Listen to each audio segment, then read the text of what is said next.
it's Lee from Deep in Cleaning. Thanks for coming back to my channel. Today I'm going to show you part of an end of tenancy clean that I'm midway through. I've done a bit of filming and a few photos. I've just got a couple more bits to do. I'll show you in a second everything that's involved, some of the process and the before and afters. If you like this video, please like. If you enjoy this content, please subscribe. And all my details at the end of the video if you want to organise your next clean. Cheers. Right, so join me in the bathroom, well, the ensuite. I've got this mould along here that I've been asked to remove. If it's on the surface, it'll go. But if it's penetrated the walls, I'm going to struggle. But yeah, we'll have a go at getting rid of that.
I've also got this shower cubicle. You can see the state of the door. Normally if I do that you can see just the state of the glass. See there, it's really quite dirty. And then the shower itself, I've got quite a bit of limescale and stuff around the pipe. And then the shower head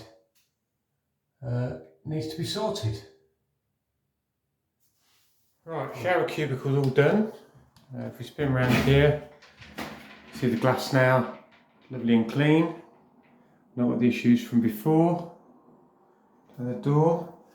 If you remember, all around the chrome, the shower head was all filthy. The shower head's still got a few marks on, they just won't remove.